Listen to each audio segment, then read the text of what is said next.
एनसीपीला सोबत घेण्याबाबत फडणवीस आणि शिंदेंमध्ये चर्चा झालीय.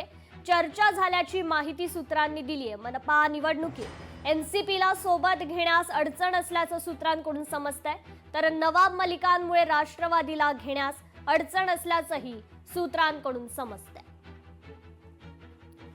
या संदर्भात आपण अधिक अपडेट घेऊयात आपले लोकशाही मराठीचे प्रतिनिधी उमेश करंजकर यांच्याकडून.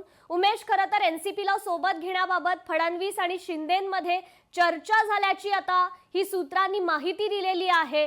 काय होईल नेमकं? आता खरं तर लोकांमध्ये देखील संभ्रम निर्माण झालाय. काय या संदर्भात अधिकची अपडेट?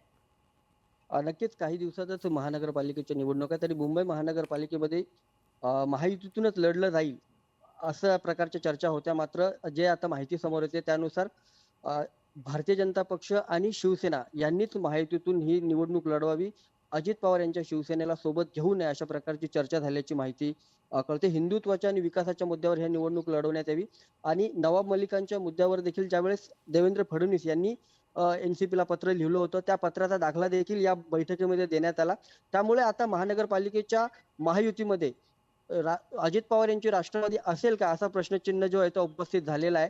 आता याबाबत स्वतः उपमुख्यमंत्री एकनाथ शिंदे आणि देवेंद्र फडणवीस काय निर्णय घेतात याकडे लक्ष द्यावं लागेल. मात्र गेल्या काही दिवसापासून सातत्याने आपण पाहतोय तर शिवसेना आणि अजित पवार यांची राष्ट्रवादी यांच्यामध्ये संबंध काही चांगले होताना दिसत नाहीये आणि त्यामुळे आता पुन्हा एकदा या प्रकारची ज्यावेळेस चर्चा झाली की अजित पवार यांच्या राष्ट्रवादीला मुंबई महानगरपालिकेच्या निवडणुकीमध्ये सोबत घेऊ नये आणि ही चर्चा ज्यावेळेस दोन महत्त्वाच्या नेत्यांमध्ये झाली. आता हे दोन महत्त्वाचे नेते नेमके काय याबाबतचा निर्णय घेतात हे येणाऱ्या काही दिवसातच समजणार आहे. कृपा जी, निश्चितच उमेश, धन्यवाद आपण दिलेल्या या अपडेट संदर्भात.